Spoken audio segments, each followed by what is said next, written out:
Hello, my name is Chris. I am the Mitsubishi specialist here at Donnelly Kanata. Just wanted to record this video to take you on a quick walk around and show you how all the technical parts of the Outlander PHEV work. It's an excellent car. This is our showroom model. So there are a couple of extra accessories on here I'd just like to point out. This molding down here, I personally love it. When I get an Outlander PHEV, I want to have this on myself. Around here, we come to the back. Now, underneath here, you have your drive battery. So the drive battery is contained underneath there.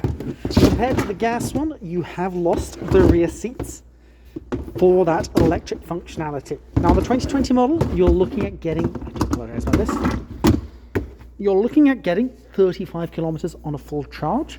With your standard home outlet, you can go from empty up to full charge in about 8 hours.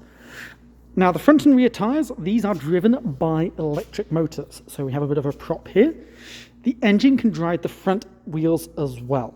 So you get all-wheel drive, but it's got that little bit of functionality where mainly this is an electric car for you to help.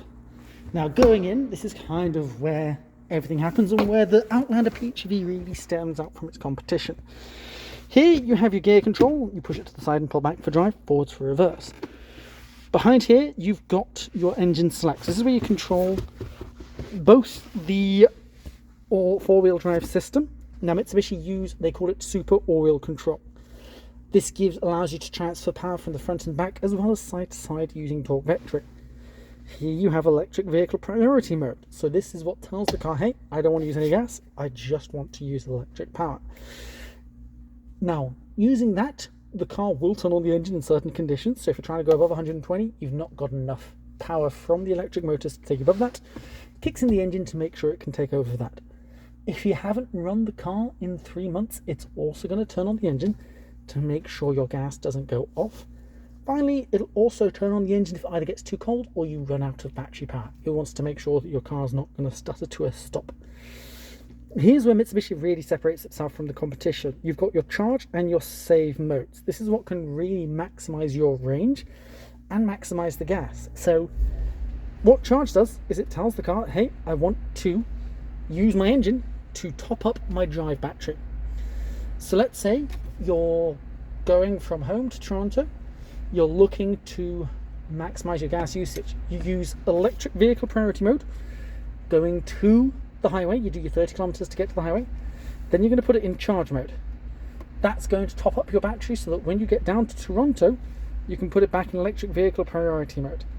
This maximizes the gas usage and it maximizes the efficiency that you get from the whole system. If you use the engine where you need that range but it's also on the highway, so you're going to save gas there.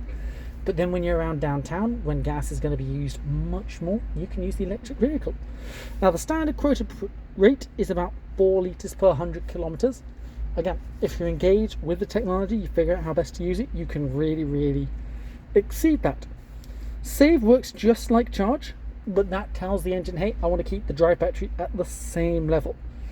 So it doesn't go up, doesn't go down. You run the engine to keep topping up your battery there. Now, the other thing you have B here. This is essentially simulated engine braking. This is your energy recovery system. You can access that by pulling it back. You also get it by using the paddle shifters behind the wheel. This is another thing that Mitsubishi sets itself apart from the competition. You can control how much regenerative braking you demand from the system. So using plus, you'll bring it down. You can set it to 0. At 0, there is no regenerative braking going on at all.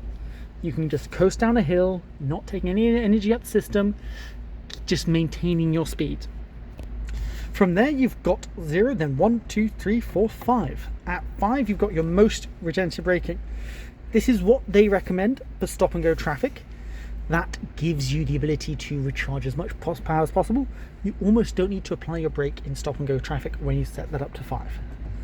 Then in between, you've got various different ranges, so you can kind of set the car up, set up how much energy recovery you're looking for yourself. Other features you've got here, you've got heated seats. These come as standard. You've got your hill stop assist, your parking brake. Now in this trim level, you've got a seat heater as well as a few other things. Now I get a lot of people ask, why is there eco mode on a PHEV?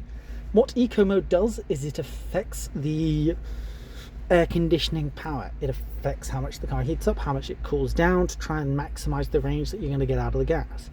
So your driving controls here, they affect how you're going to use the drive system. Eco mode affects the sound system, it affects the air conditioning, it affects the heating, it affects all those ancillary elements that keep you safe, and sets those into a lower power mode to stretch out your gas. My name is Chris. If you have any questions, please do call me. My cell number is 613-981-1766. Text me there if you need any help when I'm not in work hours, or my desk number is 613-260-6165. It's been a pleasure, and I look forward to showing you this car in person.